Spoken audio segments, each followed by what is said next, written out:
Hello friends, स्वागत है आप सभी का आपके अपने YouTube channel study session with HM में। तो फ्रेंड्स, आज अपन आरबीसी क्लास 10 अध्याय 2 अम्ल क्षारक एवं लवण के भाग 4 को शुरू करेंगे। जैसा कि आपको पता है, हम चर्चा कर रहे हैं अम्ल एवं क्षारक के रासायनिक गुणधर्मों पर। तो हमने सबसे पहले समझा अम्ल एवं क्षारक के रासायनिक गुणधर्मों को प्रयोगशाला के अंदर, है ना, हमने प्रयोग करे। फिर उसके बाद हमने समझा कि भाई क्या होता है जब, है ना, अम्ल एवं क्षारक धातु के साथ क्रिया करते हैं। क्या होता है जब हम अम्ल एवं क्षारक की क्रिया धातु के साथ कराते हैं, ये समझा। आज अपन उससे थोड़ा आगे बढ़ेंगे और एनसीईआरटी के टॉपिक नंबर 2.1.3 जिसका नाम है धातु कार्बोनेट तथा धातु हाइड्रोजन कार्बोनेट अम्ल के साथ कैसे अभिक्रिया करता है, इस पर आज अपन चर्चा करने वाले हैं। अगर वीडियो अच्छा लगता है तो वीडियो को लाइक करें और चैनल को सब्सक्राइब करें। तो आज के टॉपिक क्या है उसको एक बार देख लेते हैं अपन। आज के टॉपिक का नाम है धातु कार्बोनेट तथा धातु हाइड्रोजन कार्बोनेट से अम्ल कैसे अभिक्रिया करता है। यानी यहाँ पर भी इस टॉपिक जो है इसमें दो प्रश्न निहित है। पहला प्रश्न निहित है कि धातु कार्बोनेट अम्ल से कैसे अभिक्रिया करता है, कि जो धातु कार्बोनेट होता है ना, ये अम्ल से कैसे अभिक्रिया करता है। अभी जानेंगे कि धातु कार्बोनेट क्या होता है ना। और दूसरा प्रश्न ये आता है कि धातु हाइड्रोजन कार्बोनेट अम्ल से कैसे अभिक्रिया करता है। देखिए, ये दो अलग चीजें हैं। एक धातु कार्बोनेट एक अलग चीज है और अम्ल तो एक अलग चीज है। ये दो अलग चीजें हैं। ये दो अलग चीजें जब क्रिया करती हैं तो क्या उत्पाद मिलता है वो अपन को पता लगाना है। जैसे अपन ने देखा था ना कि धातु जब अम्ल से क्रिया करता है तो क्या बनाता है, वो चीजें देखी थी हमने। उसी तरीके से अब हम धातु के साथ एक और चीज जोड़ रहे हैं यहाँ पर। वो जुड़ रही है यहाँ पर कार्बोनेट और यहाँ जुड़ रही है हाइड्रोजन कार्बोनेट। तो सबसे पहले ये समझ लेते हैं कि धातु कार्बोनेट और धातु हाइड्रोजन कार्बोनेट क्या होता है। देन उसके बाद ये जो प्रश्न है इनका जवाब अपन ढूंढेंगे। देखिए, मैं आपको अंतर बता दूंगा धातु कार्बोनेट और धातु हाइड्रोजन कार्बोनेट का। धातु कार्बोनेट का मतलब क्या होता है कि धातु प्लस कार्बोनेट जुड़कर धातु कार्बोनेट बनता है। क्या होता है धातु कार्बोनेट, क्या होता है कि धातु होती है हमारे पास, मेटल होता है, और कार्बोनेट आयन होता है। कार्बोनेट एक आयन होता है जो कार्बन डाइऑक्साइड कार्बन डाइऑक्साइड और ऑक्सीजन से मिलकर बनता है, ठीक है। तो उसे कार्बोनेट कहते हैं। तो धातु कार्बोनेट ऐसे बनता है, धातु प्लस कार्बोनेट से, ठीक है। अब धातु की जगह अपन ले लेते हैं एक Na, है ना, और कार्बोनेट होता है CO3। कार्बोनेट का जो रासायनिक सूत्र होता है वो क्या होता है, CO3। तो Na प्लस CO3 मिलकर NaCO3 बनाता है, सोडियम कार्बोनेट होता है। और सोडियम कार्बोनेट को एक अन्य नाम से भी जाना जाता है, धावन सोडा। हाँ, धावन सोडा जो होता है वो भी NaCO3 होता है। और धावन सोडा को तो सभी जानते हैं अपन किस लिए यूज करते हैं, कपड़े धोने के इस्तेमाल में। तो NaCO3 जो होता है, सोडियम कार्बोनेट जो होता है, वो कपड़े धोने के इस्तेमाल में आता है।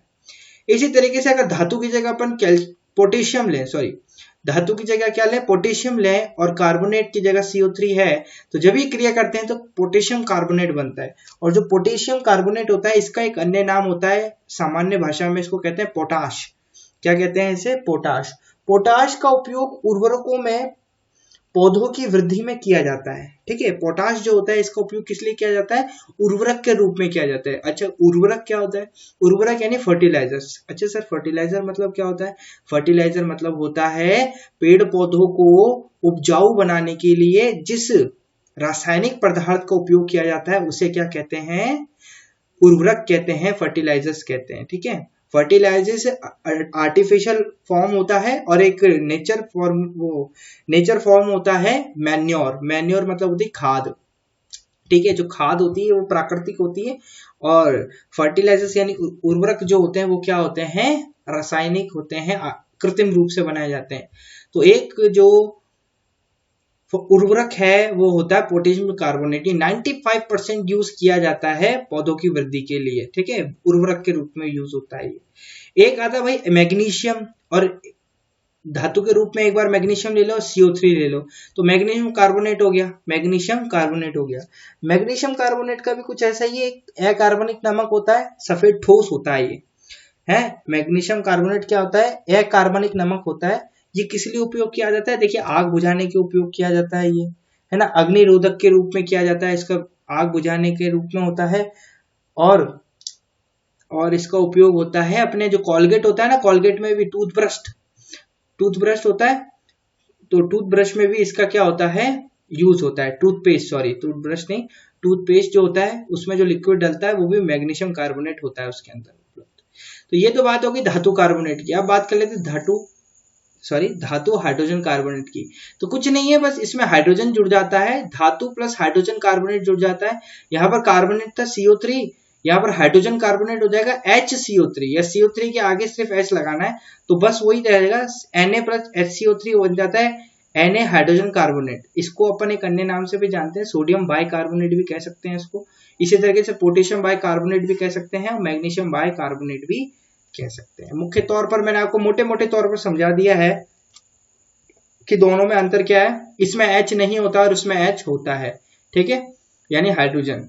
ये आपको समझ में आया। तो अब अपन अपने मूल प्रश्नों की तरफ बढ़ते हैं। जो प्रश्न था वो क्या था कि धातु कार्बोनेट अम्ल से कैसे अभिक्रिया करते हैं। प्रश्न है धातु कार्बोनेट अम्ल से कैसे अभिक्रिया करते हैं और अभिक्रिया करके क्या चीजें देते हैं। तो एक एक बात को बहुत गहराई से और अच्छी तरीके से धीरे धीरे पढ़ते हैं। देखो लिख रखा है, धातु कार्बोनेट अम्ल के साथ अभिक्रिया करके लवण, कार्बन डाइऑक्साइड तथा जल बनाते हैं। यहां भाई नोट कर लेना कि धातु कार्बोनेट अम्ल के साथ अभिक्रिया करके क्या बनाते हैं, लवण बनाते हैं, कार्बन डाइऑक्साइड बनाते हैं तथा जल बनाते हैं। ये 3 चीजें बनाते हैं, ठीक है। तो हम इसको इस रूप में भी लिख सकते हैं कि धातु कार्बोनेट प्लस अम्ल गिव्स, यानी देते हैं लवण, कार्बन डाइऑक्साइड और जल, ठीक है। जैसे उदाहरण के तौर पर अगर इस बात को समझें तो उदाहरण के तौर पर हम कह सकते हैं कि सोडियम कार्बोनेट तथा हाइड्रोक्लोरिक अम्ल की अभिक्रिया जो होती है वो इसी तरीके की होती है। देखिए चित्र भी यहाँ पर दे रखा है, कुछ नहीं है। सबसे पहले मैं आपको रासायनिक समीकरण के माध्यम से पूरी अभिक्रिया को समझा देता हूँ, फिर उसके बाद अपन चित्र को भी समझ लेंगे। बात करते हैं सोडियम कार्बोनेट तथा हाइड्रोक्लोरिक अम्ल की अभिक्रिया की। तो ये रहा अपने पास सोडियम कार्बोनेट Na2CO3, ये सोडियम कार्बोनेट है। ये एक क्या है, धातु कार्बोनेट है ना। धातु ये रही और कार्बोनेट ये रहा, धातु ये रही, कार्बोनेट ये रहा। तो सोडियम कार्बोनेट जब अम्ल के साथ अभिक्रिया करता है, हाइड्रोक्लोरिक क्या है, एक अम्ल है, हाइड्रोक्लोरिक क्या है, एक अम्ल है। जब सोडियम कार्बोनेट हाइड्रोक्लोरिक अम्ल के साथ अभिक्रिया करता है तो लवण बनता है। क्या बनता है, लवण बनता है। और लवण का नाम है NaCl, सोडियम क्लोराइड। क्या है, सोडियम क्लोराइड। जल बन गया H2O और CO2 बन गई गैस, ठीक है। अच्छा, ये सब तो NaCl और H2O आप देख पा रहे हैं। NaCl क्या है, एक्वस है, यानी दिख सकती है। H2L यानी लिक्विड है, दिख सकता है। CO2 एक गैस है जो नहीं दिखती। तो हमारे को कैसे पता चला कि ये CO2 गैस, मतलब ये जो गैस निकली है वो CO2 ही है। क्या जो एक्सपेरिमेंट करते थे उनके पास कोई अच्छी महंगी वाली आंखें थी क्या, जो उनको दिखता था कि भाई ये वाली गैस CO2 है। क्योंकि हम जानते हैं गैस का रंग तो रंगहीन होता है, मतलब रंग ही नहीं होता तो दिखती नहीं है। तो उनको कैसे पता कि ये जो गैस निकली है वो CO2 थी। तो कुछ नहीं है, कभी कभी एग्जाम में पूछ लिया जाता है ऐसा प्रश्न भी, इसलिए मैं आपसे गौर करवा रहा हूँ, फोकस करा रहा हूँ इस चीज पर कि ये जो गैस है CO2 गैस है, ये CO2 गैस है, CO2 ही है ये कैसे पता चलता है। तो यहाँ मैंने आपको एक अच्छा से एग्जाम्पल दे रखा है, CO2 बनने का पता करना। कैसे पता करते हैं इसको, तो देखिए जब CO2 गैस को चूने के पानी यानी CaOH2 से प्रवाहित किया जाता है तो चूने के पानी का रंग दूधिया हो जाता है। ऐसा कैल्शियम कार्बोनेट के श्वेत अवक्षेप के कारण होता है। अब इस बात को समझ लीजिए, इस बात को थोड़ा सा समझ लीजिए। क्या बोल रहे हैं हम कि भाई जो CO2 होता है ना, CO2 को अगर अपन चूने का पानी होता है, अगर उसके अंदर क्या कर दें, प्रवाहित कर दें, चूने के पानी के अंदर प्रवाहित कर दें, तो वो जो चूने का पानी होता है ना वो दूधिया रंग का हो जाता है, यानी दूध जैसा होता है। दूध का कैसा रंग होता है, बिल्कुल डार्क व्हाइट होता है ना, उस तरीके का हो जाता है। तो इससे हमारे को पता चलता है। तो हम एक्सपेरिमेंट में हमने ये करा। अब बात कर लेते हैं इस चित्र को समझने की। तो एक एक बात समझते हैं। ये स्टैंड लगा हुआ है, इस स्टैंड के ऊपर ये परख नली है हमारे पास। क्या है, ये जो बाहर वाली है, एक बार इसको समझ लेते हैं थोड़ा अच्छी तरीके से। ये देखिए, ये जो है अपने पास, ये क्या है, परख नली है। तो ये जो परख नली है, परख नली के अंदर हमने एक विलयन लिया है। विलयन है भाई विलयन किसका है? ये हाइड्रोक्लोरिक अम्ल है। ये कौन सा हाइड्रोक्लोरिक अम्ल है ये, ठीक है। तनु हाइड्रोक्लोरिक अम्ल है। तनु यानी मैंने आपको पिछले वाली वीडियो में बताया था, तनु यानी जिसमें पानी की मात्रा ज्यादा होती है, ठीक है। ऐसा अम्ल जिसमें पानी की मात्रा ज्यादा होती है तनु अम्ल कहलाता है। तो तनु हाइड्रोक्लोरिक अम्ल हमने लिया, इसके अंदर हमने सोडियम कार्बोनेट के कुछ टुकड़े डाल दिए, क्योंकि हमने यहाँ देखा ना सॉलिड अवस्था में है, ये ठोस अवस्था में है। सोडियम कार्बोनेट किस अवस्था में है? ठोस अवस्था में है। तो सोडियम कार्बोनेट ठोस अवस्था में, तो हमने क्या करा, यहाँ पर कुछ टुकड़े डाल दिए। जैसे ही टुकड़े डाले तो इसके अंदर से क्या निकलने लगी? कार्बन डाइऑक्साइड गैस निकलने लगी। क्या निकलने लगी? कार्बन डाइऑक्साइड गैस निकलने लगी। तो क्या करा अपन ने? ऊपर कॉर्क लगा रखी है। क्या लगा रखी है? ऊपर कॉर्क लगा रखी है ना। तो ऊपर कॉर्क लगा रखी है अपन ने, और एक नली यहाँ लगा दी। ये देख रहे हो, ये नली देख रहे हो आप, ये वाली, ये नली एक यहाँ से लगा दी। एक नली और एक कीप और लगाई है अपन ने। ये देखिए यहाँ पर एक कीप और लगाई है। इसका कोई मतलब नहीं है, इसको भी ऐसे ही रखिए आप। ये इसका मतलब है, यहाँ देखिए।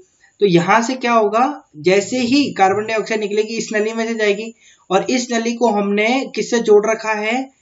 एक दूसरी परख नली ले रखी है, और दूसरी परख नली में क्या, कौन सा विलयन? कैल्शियम हाइड्रोक्साइड का विलयन डाल रखा है। जो अभी मैंने आपको बताया ना, कैल्शियम हाइड्रोक्साइड, यानी ये वाला विलयन डाल रखा है कैल्शियम हाइड्रोक्साइड का। कैल्शियम हाइड्रोक्साइड का विलयन डाल रखा है। इसको अपन क्या कहते हैं? चूने का पानी भी कहते हैं। क्या कहते हैं? चूने का पानी भी कहते हैं।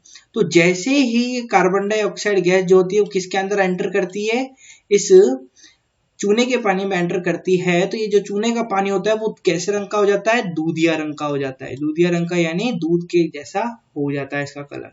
तो इसका मतलब इसका विलयन का दूधिया रंग का होना ही इस बात का सबूत है कि इस अभिक्रिया में, कौन सी अभिक्रिया में? ये जो अपन ने अभिक्रिया करी सोडियम कार्बोनेट तथा हाइड्रोक्लोरिक अम्ल की अभिक्रिया में CO2 गैस क्या होती है? उत्सर्जित होती है, CO2 गैस निकलती है। ये इसका सबूत है।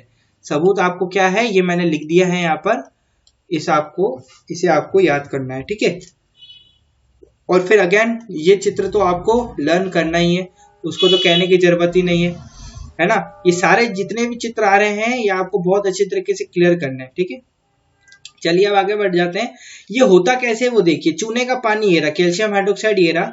जैसे ही इसके अंदर क्या मिलती है? अपने पास CO2 गैस मिलती है। तो क्या बन जाता है? कैल्शियम कार्बोनेट प्लस H2O बनता है। कैल्शियम कार्बोनेट क्या होता है? हाँ, कैल्शियम कार्बोनेट होता है भाई हमारे पास, कैल्शियम कार्बोनेट होता है, चूने का पानी ही होता है ये भी, है ना। तो ये बन जाता है हमारे पास। ये अभिक्रिया आपसे पूछी जा सकती है कि CO2 बनने का पता करिए और वो अभिक्रिया भी लिखिए। तो ये रहा अपना चूने का पानी। चूने के पानी के अंदर जब CO2 गैस प्रवाहित की जाती है तो कैल्शियम कार्बोनेट प्लस H2O बन जाता है। कितनी बात समझ में आती है? तो आगे बढ़ते हैं। एक अलग टॉपिक आता है, इससे भी प्रश्न आ जाता है कि जब अत्यधिक CO2 गैस को चूने के पानी यानी कैल्शियम हाइड्रोक्साइड से प्रवाहित किया जाता है तब वह द्रव रंगीन हो जाता है। क्या हुआ? अपने पास क्या था? ये बन गया था अपने पास कैल्शियम कार्बोनेट, H2O बन गया था। अपन ने चूने के पानी के अंदर ये वाली जो अभिक्रिया थी, है ना, ये चूने का पानी था, और यहाँ से क्या निकल रही थी? CO2 निकल रही थी। यहाँ से क्या निकल रही थी? CO2 निकल रही थी। यहाँ से CO2 निकली और ये चूने के पानी में मिली तो दूधिया रंग हो गया। इतना बात तो समझ में आई? दूधिया रंग हो गया यानी विलयन के उत्पादन के रूप में क्या मिला अपन को? कैल्शियम कार्बोनेट और H2O। अगर हम ये जो कैल्शियम कार्बोनेट और H2O है इसके अंदर और CO2 मिला दें, यानी और खतरनाक तरीके से CO2 और डाल दें इसके अंदर, मान लो ये देखो CaO3 calcium carbonate plus H2O plus CO2, यानी थोड़ी सी और CO2 मिला दें, अत्यधिक CO2 मिला दें, तो ये क्या हो जाता है? इसका रंग अघुलनशील ये क्या हो जाता है? रंगहीन हो जाता है। जो विलयन दूधिया रंग का दिख रहा था वो क्या हो जाता है? दूधिया रंग से रंगहीन हो जाता है। क्यों होता है वो?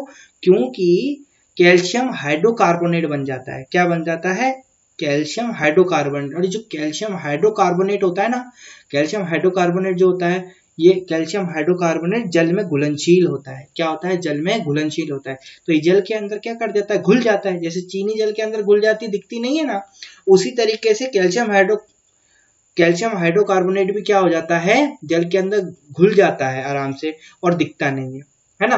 कब?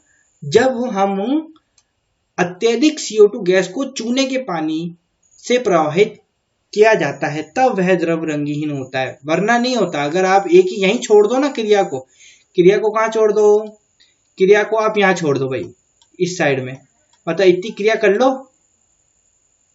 और यहां पर छोड़ दोगे तो कोई दिक्कत नहीं होगी। लेकिन जब ये वाला जो उत्पाद मिला ना अपन को, यानी जब रंग दूधिया हो गया, इसके अंदर जब रंग कैसा हो गया, दूधिया हो गया, तब हमने इसके अंदर वापिस से CO2 मिलाई। क्या मिलाई? वापिस से CO2 मिलाई, तब जाके वो रंगहीन हो जाता है। बात क्लियर हुई? तो ये तो अपना पहले प्रश्न का उत्तर हमारे को बहुत क्लियर हो गया कि धातु कार्बोनेट अम्ल से कैसे अभिक्रिया करता है। तो अम्ल से अभिक्रिया करके वो क्या बनाता है? लवण बनाता है और कार्बन डाइऑक्साइड और जल बनाता है। ठीक है, अब बात कर लेते हैं अपने दूसरे प्रश्न की। बिल्कुल यही सेम चीज है, उसके अंदर भी बिल्कुल सेम चीज है। तो बहुत सरल उत्तर है इसका भी कि धातु हाइड्रोजन कार्बोनेट अम्ल से कैसे अभिक्रिया करता है। तो धातु हाइड्रोजन कार्बोनेट अम्ल से कैसे अभिक्रिया करता है? तो धातु हाइड्रोजन कार्बोनेट अम्ल के साथ अभिक्रिया करके लवण, कार्बन डाइऑक्साइड तथा जल बनाते हैं।